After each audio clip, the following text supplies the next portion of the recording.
Abra comigo a sua Bíblia no Salmo 133. Ontem o pastor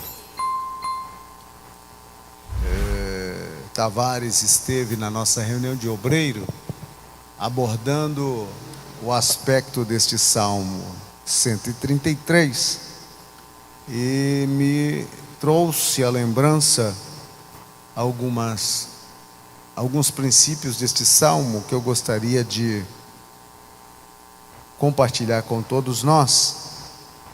Salmo de número 133. É um salmo com 3 versículos que disse: ó quão bom e quão suave é os irmãos viverem em união. É como o óleo precioso sobre a cabeça, que desce sobre a barba de Arão, e que desce a orla das suas vestes, como o orvalho do Hermon, e como o orvalho que desceu sobre os montes de Sião, pois ali o Senhor comandou ou ordenou a bênção e a vida para sempre. Podeis assentar, irmãos? Este é um salmo de Davi. Nem todos os salmos são de Davi. Este sim é um salmo gradual, não é um salmo responsivo. A diferença entre o salmo gradual para o salmo responsivo está no fato de que no salmo gradual se canta uma parte do salmo após a outra. Como na nossa Bíblia o salmo é dividido por versículo, então nós aqui, ao cantarmos este salmo, iríamos cantar o primeiro versículo, o segundo versículo e o terceiro versículo. Já um judeu, ele iria cantar a primeira parte do versículo, aonde está inserido as verdades, a segunda parte, a terceira parte, a quarta parte e assim por diante. Este salmo também era muito utilizado nas visitas familiares. As famílias judaicas, elas nas cidades pequenas, nos pequenos povoados, elas se acostumavam a reunir, principalmente na época da lua cheia, para poder cantar. Formavam aquela roda de familiares e ali começava. Alguém sempre tinha um instrumento de corda ou de sopro e começava, e havia então aquela ritmação, e todos eles começavam a cantar, e aquilo entrava a noite adentro, e a cantar louvores a Deus. E utilizava muito os salmos, conhecido como salmo gradual, porque cantava de uma forma que ia progredindo o ensinamento que está em linhas de letras do salmo. E este salmo, o que o salmista quer destacar é a união entre os irmãos.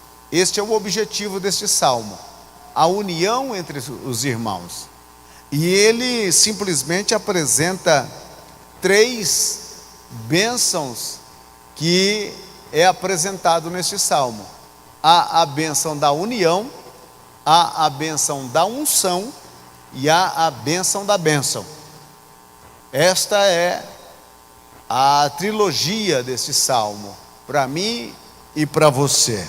Nesses dias em que união parece ser uma palavra muito fora de moda, e a palavra desunião é a mais utilizada, não somente no uso fonético da palavra, mas também na prática, na ação. Parece ser que a união foi perdendo a sua força, porque, segundo alguém, diz que a união é a força, né? Um povo unido jamais será vencido, mas um povo desunido é uma presa fácil, né? E o próprio apóstolo Paulo disse: se a trombeta deu som incerto, quem se preparará para a batalha? Então significa que alguém desunido é uma presa muito fácil para ser capturada pelo inimigo e destruída a sua própria vida. Mas o salmista quer apresentar a você e a mim o valor desta união. o valor desta união. Sermos unidos, unidos. Quando fala de união, não estão falando de uniformidade. Ao falar de união, está falando sobre somos unidos, mas respeitamos as diferenças. Não é uma uniformidade. Algumas denominações, elas querem a uniformidade. Então, os seus obreiros cortam o cabelo igual o cabelo do presidente, se o presidente tem cabelo, né? Fala igual o presidente, dá glória a Deus igual o presidente, até a língua estranha é igual a do presidente. Tudo igual, né? Vocês já conhecem algumas denominações que utilizam esse tipo de situação. Veste igual o presidente, calça igual o presidente, anda igual o presidente e assim por diante. Assim é uma uniformidade. Já na questão da união, estamos unidos, porém temos a nossa diversidade. Dentro da união há uma diversidade.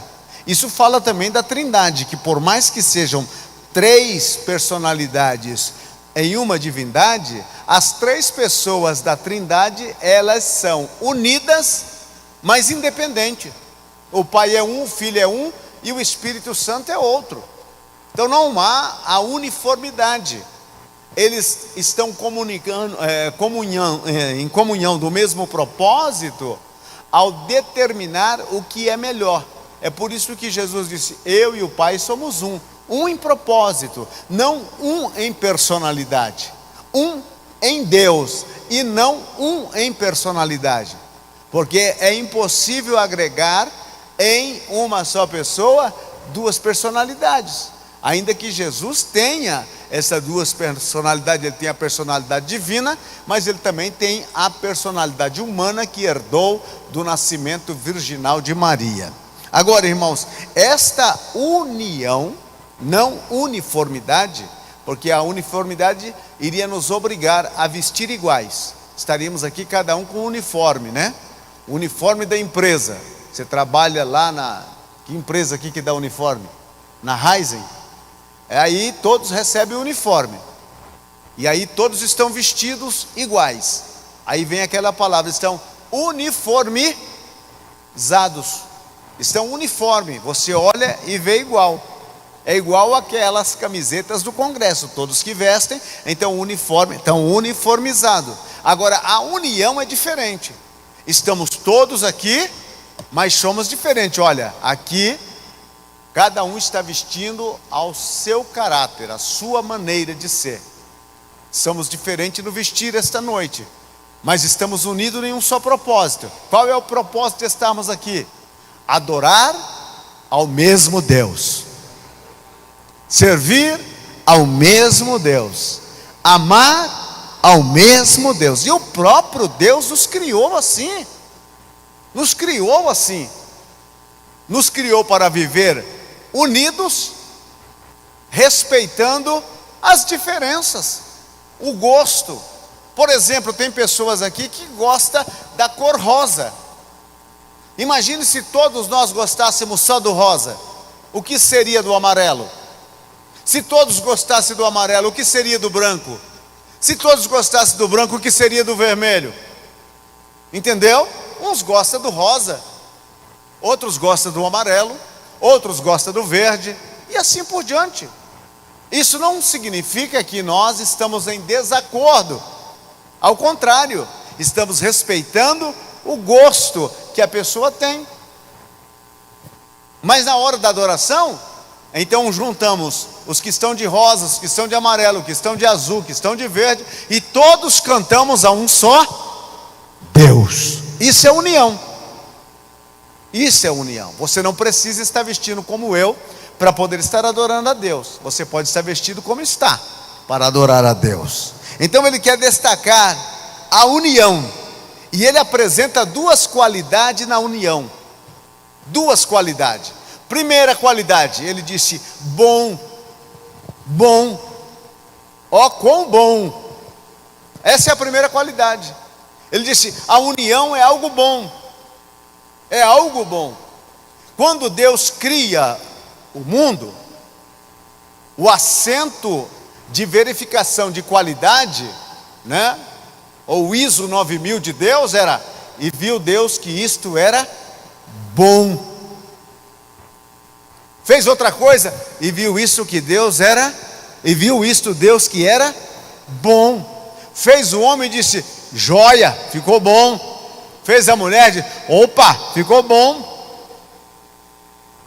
Aí ele olha para o homem e disse: não é bom que esse sujeito fica sozinho. Se Deus falou que não era bom, e algumas pessoas dizem: não é bom que o homem se case. Olha, a Bíblia disse que Deus, quando viu o homem sozinho, disse: não é bom. E se Deus não aprova aquilo, quem sou eu para discutir com Deus? Então é bom que o homem case. E é tão bom que o homem case, e que a mulher também, que Deus fez a mulher para o homem e o homem para a mulher. Olha que coisa boa.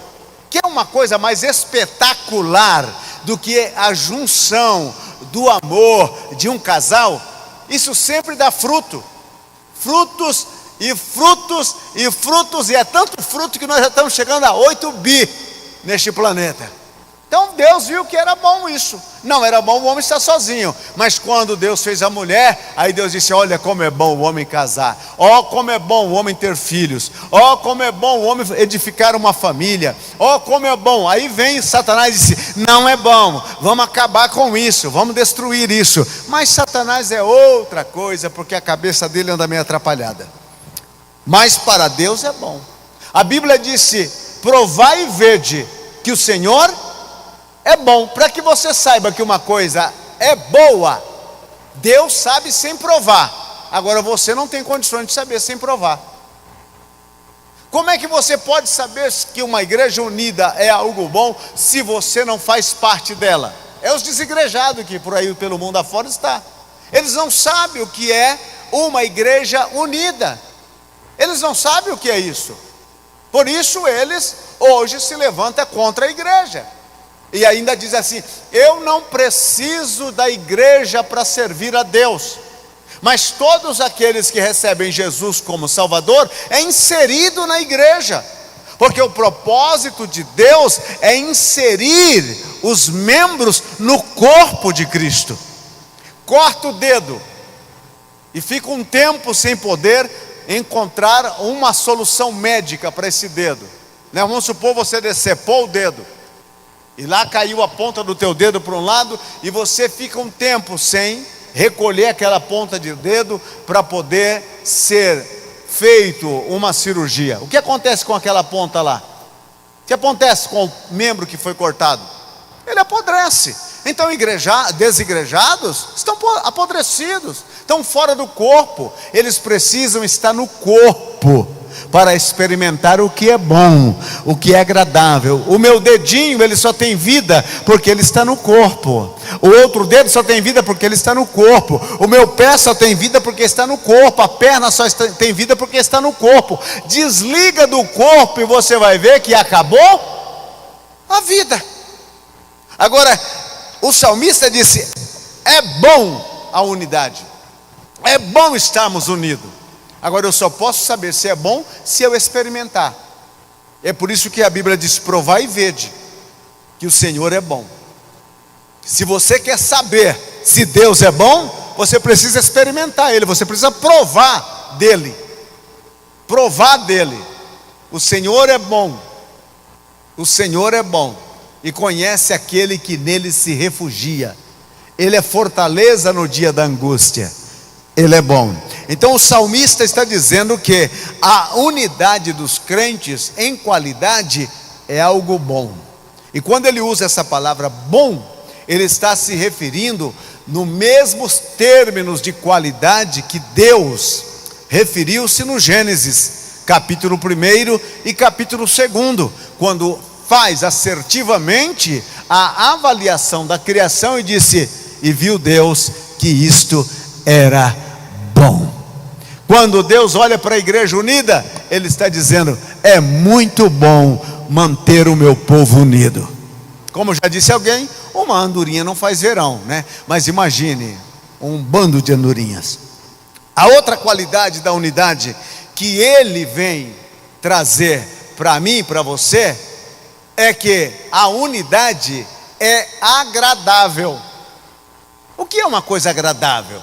Uma fragrância de um perfume é algo agradável. Falar nisso, não esqueça do meu Malbec. É agradável. É algo agradável. É um cheiro bom. E a Bíblia disse que Eva olhou para o fruto e era um fruto agradável. Tudo que é agradável chama a atenção, irmãos. Tudo que é desagradável, você não quer estar perto. Você gostaria de ficar perto de uma carniça? Você não gostaria, né? Já tamparia o nariz, pelo amor de Deus, né? Mas um cheiro agradável, um ambiente agradável, um ambiente perfumado, você fala, poxa, mas como é gostoso estar aqui. Tem alguns templos que você entra e você fica desesperado, parece que você está numa sardinha em lata, apertado, todo mundo com aquele olho, com o pensamento de destruir alguém. Por exemplo, a caverna de Adulão, os que estavam lá dentro, era agradável aquele ambiente? Apertado, endividado, murmuradores, criticões, e tudo que você possa imaginar, estavam todos dentro da caverna de Adulão. Imagine a noite como era aquilo. Era um lugar agradável, escuro, úmido, com gente desagradável, todos ali naquele lugar. Não era agradável, mas eles estavam ali. Agora ali dentro tinha um que mudou o ambiente. A sua vida era agradável, deleitável aos olhos de Deus, que era o salmista Davi. Naquele ambiente desagradável, não se esqueça que ele tocava a harpa. E se existe uma das coisas, terapeuticamente falando, é a música. Quem canta seus males, espanta. Irmãos, reuniam todos dentro daquela caverna. O ambiente era desagradável, as pessoas que estavam ali eram desagradáveis, a situação era tão difícil ali. Acorda esse menino que ele vai cair da cadeira. Era muito desagradável. O que foi que aconteceu? Davi pegou a harpa e começou a dedilhar aquela harpa, aquela mesma harpa que ele tocou quando Saul ficou desagradável, porque o endemoniado também é desagradável. E quando ele estava endemoniado, Davi começou a tocar a harpa. E ao tocar a harpa, a Bíblia diz que o demônio fugia. Então naquela caverna, com aquele tipo de pessoas, o que fez Davi foi tocar a harpa.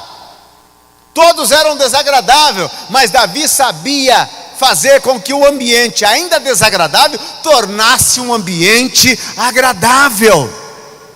Chegava todo mundo reclamando, endividado, apertado, todo tipo de gente, e Davi começava a tocar aquela harpa, e a presença de Deus vinha e tornava o ambiente da caverna de Adulão agradável. O que aconteceu? Aquele momento foi tornando-se um momento especial, e eu creio que aqueles homens não viam a hora de chegar o final do dia e entrar naquela caverna para ouvir Davi tocar e sentir a presença de Deus. E aquilo tornou algo tão corriqueiro na vida deles, que eles foram se transformando. Os apertados foi deixando os seus apertos para um lado, as suas dívidas para outro, as suas reclamações para outro, e daqueles homens fora feito o grande exército dos heróis de Davi. Por quê? Porque ele transformou o ambiente desagradável em um ambiente agradável. Aqui o salmista, em qualidade, ele disse: quão bom e quão agradável, quando os irmãos estão unidos, quando todos estão marchando para só uma direção, quando todos estão remando o barco para uma só direção, quando todos estão em um mesmo propósito. O diabo disse: não tem como pará-los, é um povo agradável. E a Bíblia disse que a igreja primitiva encontrava graça no povo, caía na graça do povo, porque o povo olhava e dizia: olha que gente agradável, quando eles cantam é diferente, como eles andam é diferente, como eles sorriem é diferente. Oh meu irmão, a tua união na igreja faz de você uma pessoa agradável. Luz e sal, essas são as qualidades. E aí ele disse sobre não ser agradável no individual somente, mas principalmente no coletivo. Ele disse: quão bom e quão suave é que os irmãos vivam em união. O que ele está falando? Ele está dizendo a você e a mim que o propósito de Deus em ver aquilo tão bonito é porque os irmãos vivam juntos. E ali eles juntos, eles vão agora desenvolver a comunhão. A palavra comunhão é koinonia, ter todas as coisas em comum. Eles vão desenvolver. Quando você começa a conviver muito com um vizinho ou vizinha, não é assim que acontece? A sua primeira conversa com aquele vizinho, com aquela vizinha, é uma conversa meio tímida. Olá, né? Olá, e depois desse olá vai se aproximando, vai conversando, aí tem um negócio de troca aqui, troca ali, vai para lá, vai para cá, e de repente você já está sabendo quais são os gostos do vizinho, quais são os gostos da vizinha, e você começa a compartilhar com ela assunto da sua vida, vai desenvolvendo uma comunhão. Aí nós entramos naquilo que foi lido nesta noite pelo pastor Divino: levai as cargas um dos outros. Porque o propósito de Deus não é que um esteja lá na frente e o outro retardatário. Não é isso. O propósito de Deus é que todos nós marchamos juntos. E para que possamos marchar juntos, alguns têm uma carga maior.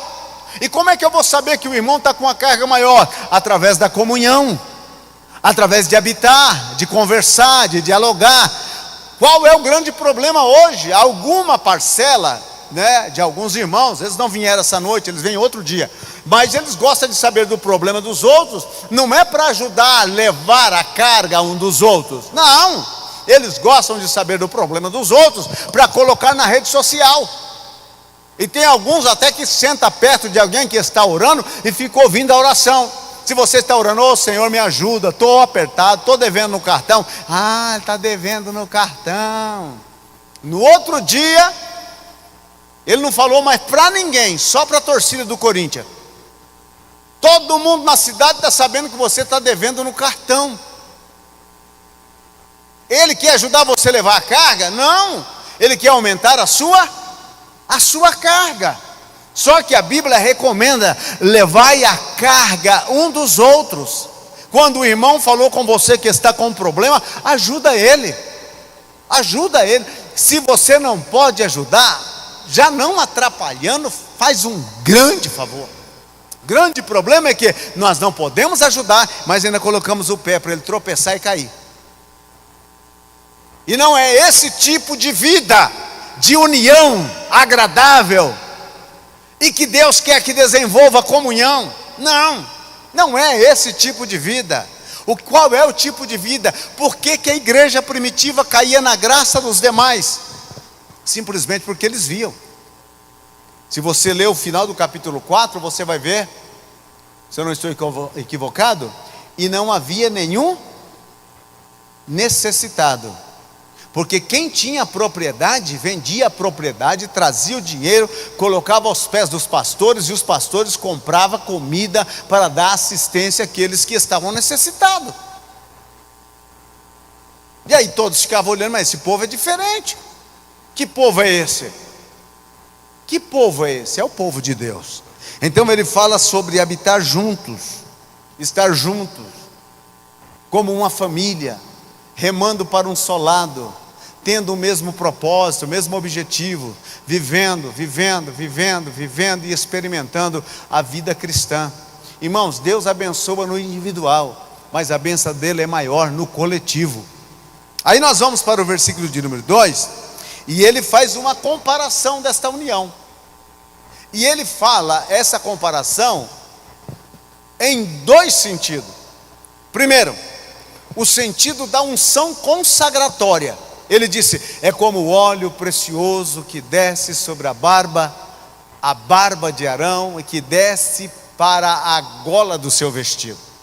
Uma unção consagratória. Ele está dizendo, a união, o gesto, a vida deste povo é tão especial que é semelhante à unção da consagração do sumo sacerdote. Não se esqueça que o sumo sacerdote Arão, ele foi ungido com um azeite que era proibido ser repetido a fórmula. Se alguém pegasse para repetir aquela fórmula, morria. E quando era despejado o azeite sobre a cabeça do sumo sacerdote, ele tinha que ficar 7 dias recluso dentro do tabernáculo, ele e os seus filhos. E a Bíblia diz que ali eles tinham que permanecer 7 dias, sem comer, sem beber, em jejum. Porém, aquela unção era tão cheia de alegria, que eles passavam aquele momento em felicidade. Por isso que o salmista Davi disse: encontrei a Davi e ungi com o meu óleo de alegria. É por isso que a ovelha do Salmo 23 disse: unge a minha cabeça com óleo, e o meu coração se transborda. Então esta unção causa uma alegria. Meus irmãos, no momento do cântico que estamos aqui no coletivo cantando, há uma alegria no seu coração. Você começa a dizer: eu faço parte da família de Deus, eu faço parte do povo de Deus. Neste momento nós nos exteriorizamos os nossos sentimentos. Uns choram, outros gritam aleluia, outros dão um aleluia baixo, outros dizem um glória a Deus mais baixo, mas estão todos conectados em uma só alegria. E a alegria do Senhor, a nossa força é aleluia. Esta é a unção consagratória. Desce aquele óleo. Ele disse: é algo tão extraordinário, é uma unção tão extraordinária, que é como a unção do sumo sacerdote. Ele faz esta comparação. Então a nossa união parece que vem com uma junção de unção, semelhante à consagração do sumo sacerdote. Era o momento mais feliz. Por que era um momento feliz? Olha, o sumo sacerdote, o ministério dele era representar o homem diante de Deus. Esta era a missão dele. Agora imagine uma nação inteira, quando eles saem do Egito, homens aptos para a guerra. Em cada tribo tinha 603 mil homens na primeira contagem. Na segunda contagem, já no final do livro de Números, tinha 601 mil. Então morreram aí uns pelos caminhos.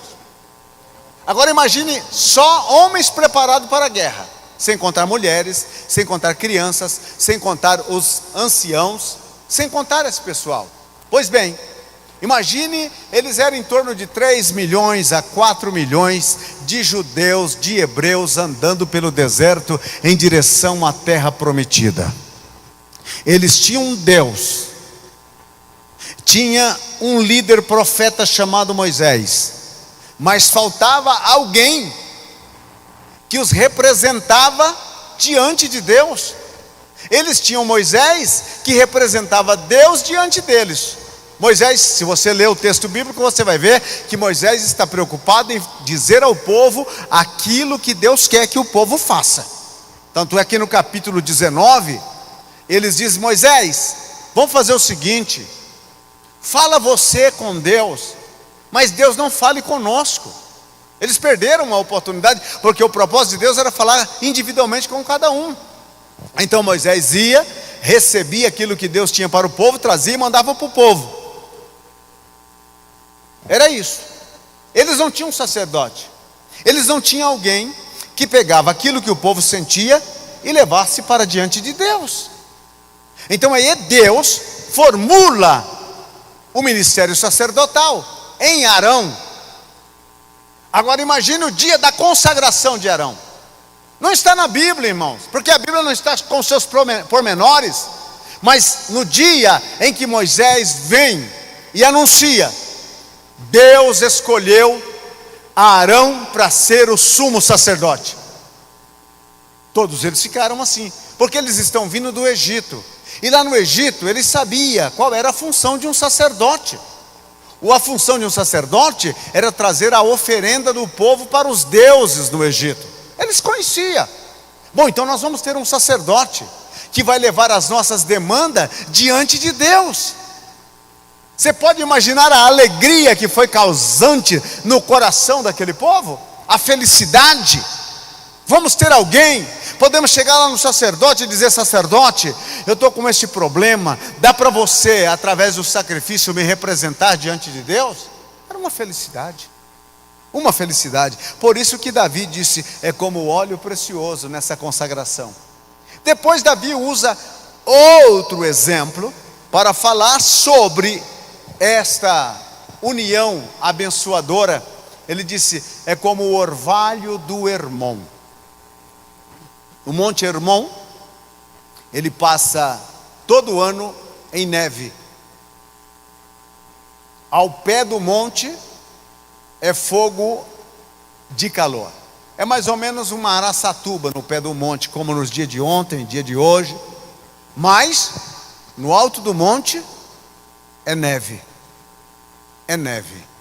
E quando o vento sopra, as partículas, gotículas de neve desprende e vem em direção ao vale. Aquele vento refrescante. Não tem esses climatizador que você compra e você pode abastecer ele com água gelada? E tem alguns que colocam uma pedra de gelo lá no suporte atrás, e ele começa a ventilar e vai soltando aquele vento refrescante. Davi disse: é como o orvalho do Hermon. Quando o vento sopra, quem vivia no vale, naquele calor causticante, e de repente soprava aquele vento, e o vento trazia aquele polar gelado do alto do monte, e descia vale adentro, e aquele vento refrescava.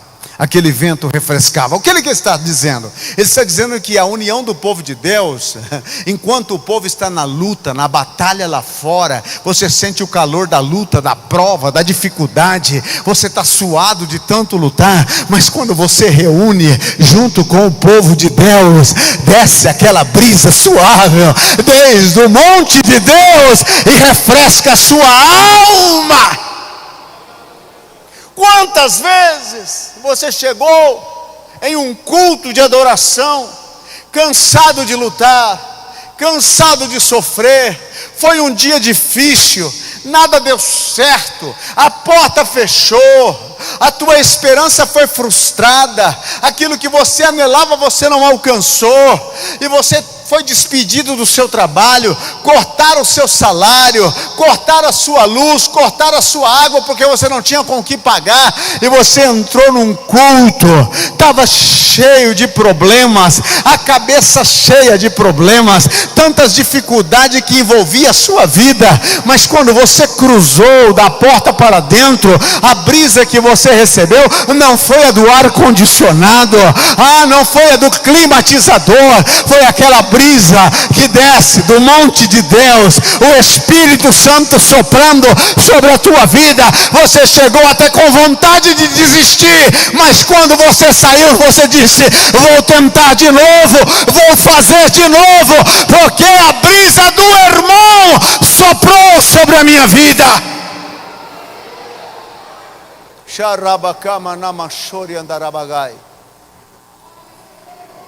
Oh, meu irmão, se reunir como povo de Deus é tomar uma vitamina para andar mais uma jornada, é refrescar a alma para poder seguir mais um passo, mais dois passos, mais um mês. E o que o diabo faz? Agora vamos falar dele. Ele, sabendo que a reunião do povo de Deus carrega a tua bateria, o que é que ele faz? Deixa você longe. Uma das formas de você manter o seu celular com bateria é conectando na tomada. Uma das formas de você manter as suas baterias carregadas é na união com o povo de Deus. O diabo sabe disso. A primeira coisa que ele coloca no seu coração é isso: não adianta ir naquele lugar. Não adianta. A pessoa, como dizia o pastor Antônio Peixoto, já dorme no Senhor, ele chega na igreja, começa a sentar um dos primeiros bancos. Glória a Deus, aleluia. As coisas começam a ficar um pouco difíceis, ele já pula lá para o terceiro banco afora. E aí vai apertando mais, ele já está no quinto. Depois aperta mais um pouco, ele está lá no sexta fileira do banco. Depois ele está lá no último banco da porta. E depois rua.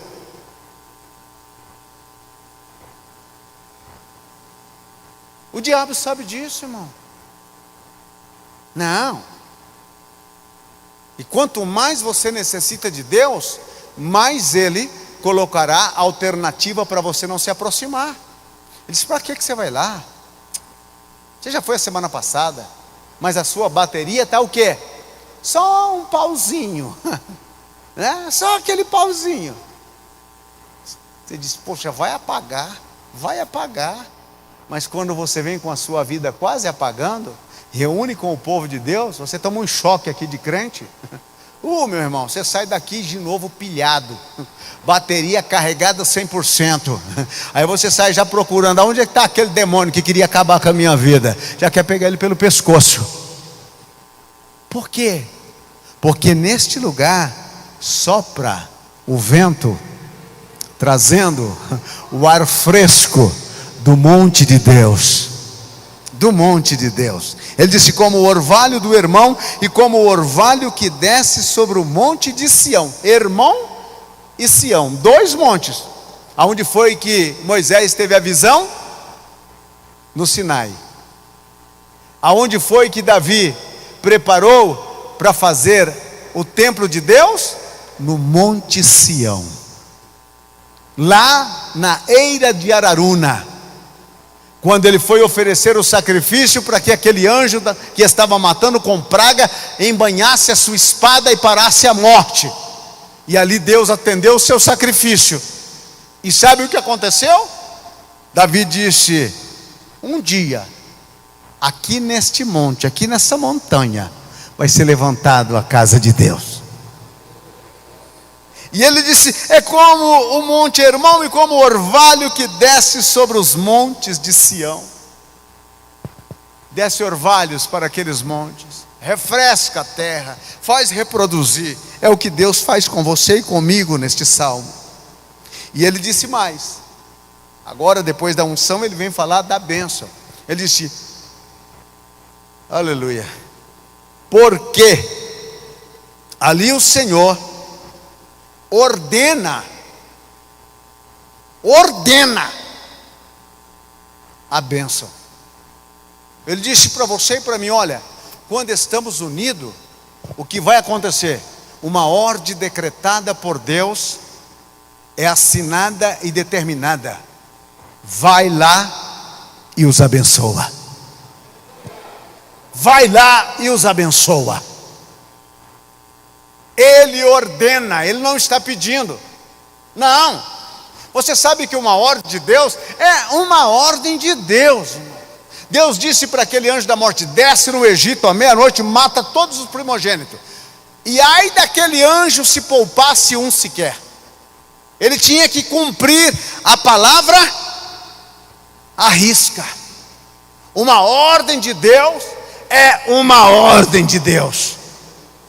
E quem recebeu a ordem tem que cumprir conforme foi mandado.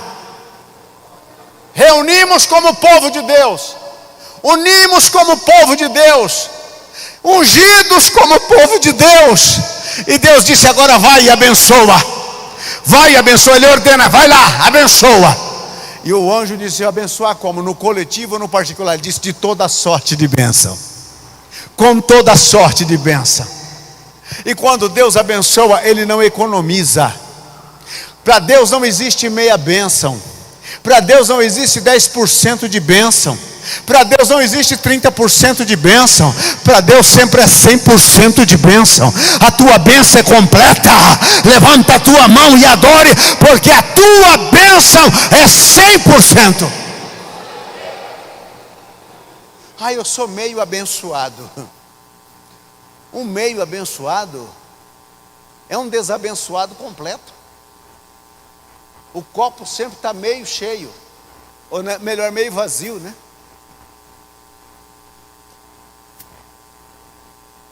Que é o exemplo de um meio abençoado. Jacó, ele era meio abençoado, mas depois daquele encontro no vale de Jaboque, ele passou a ser 100% abençoado. O que você quer? 50% de bênção ou 100%? Quanto você quer? Se você quer 100%, levante assim a sua mão. Deus sabe que a metade não é suficiente, 50% não é suficiente, 60% não é suficiente, 70% não é suficiente. Não se contente com 80% e nem se alegre com 90%. Olha para o teu Deus e diz: eu sei que o Senhor tem 100%. Eu quero ser 100% abençoado na cabeça, abençoado nas mãos, abençoado nas pernas. Eu quero ser 100%. Não vou me contentar com 90%. Se ele tem 100%. Lembra daquela história daquele passageiro que estava no navio? Ele estava no navio e ele, por não ter dinheiro, ele comprou a passagem na terceira classe, primeira e segunda classe, e ele está lá na terceira, lá junto com saco de milho, os ratos, barata, e lá ele estava viajando. Quando chegava na hora do café da manhã, como ele não tinha dinheiro para, pensava, não tenho dinheiro para comer, ele tinha comprado um pacote de biscoito seco. Na hora do café da manhã ele descia lá para o terceiro pavilhão, lá no porão, e começava a roer aquele biscoito seco. Passava o horário do café, ele voltava para lá, dava uma volta, chegava a hora do almoço, ele de novo lá para dentro do porão e roendo biscoito seco. Na hora da janta, lá está ele de novo no porão, com os ratos e barata e roendo biscoito seco. Depois de 5 dias de viagem, já estava chegando no porto de destino. Na hora do almoço, o capitão do navio saiu para dar uma olhada na carga e encontrou ele lá escondido entre umas sacas de milho, roendo um biscoito seco. O capitão disse: o que você está fazendo aqui? Ele disse: não, é que eu não tive dinheiro para comprar nem na primeira classe, nem na segunda classe, e eu fico com vergonha, porque chega a hora do almoço, a hora da janta, café da manhã, e como eu não posso estar lá na mesa com eles, eu estou aqui comendo esse biscoito. O capitão disse: mas quanto tempo faz isso? Faz 5 dias. Cadê a sua passagem? Ele apresentou a passagem. Aí o capitão olhou e disse: mas você não leu a passagem? Ele disse: na terceira classe é aqui, com os ratos e barata. Ele disse: não, olha aqui, o portador desta passagem tem o direito de café da manhã, almoço e janta. 5 dias roendo biscoito seco, simplesmente porque não leu os direitos que tinha. E não era aquela pegadinha não, da letrinha pequena do contrato, que você precisa ler com a lupa. Não, estava grande. E tem muito crente: ah, Senhor, eu estou contente, não tem problema que eu seja o último da fila. Irmãos, você já imaginou você é o último da fila? O último da fila. Mas se eu for o último, irmãos, quem está por último sempre vai perder. Porque quem está em último, a Bíblia disse que os retardatários, os amalequitas, o que fizeram? Começaram a matar. Para escapar no último lugar, você pode cair no abismo. Então não vá com essa falsa humildade. Diga para Deus: Deus, aquilo que o Senhor tem para mim, eu quero 100%. O Senhor tem para mim 100%? Eu quero 100%. Eu sei que o Senhor pode me dar mais, eu sei que o Senhor tem algo maior, portanto, Senhor, concede-me 100%. Você acha que Deus quer operar na sua vida só 50%? Diz que Ele ordena a bênção, pois ali o Senhor ordena a bênção. Já foi dado a ordem, todos os que estão ali são abençoados.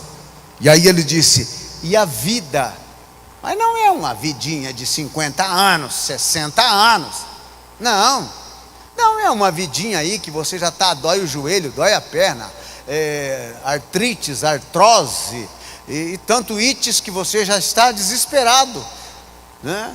Parece mais aquele time aquele que jogou com o Brasil, só os que assistiram a Copa. Ajuda aí, o pessoal tinha camiseta, parecia mais a bandeira da Fórmula 1. Não lembram? Oh, meu Deus do céu, eu sei que você lembra, mas está com medo de falar. A Croácia, tá vendo? Quando eles começaram a escalar o time, nós perdemos. Escalaram um monte daquele nome de doença lá, a doença pegou no nosso jogador e a gente não conseguiu ganhar.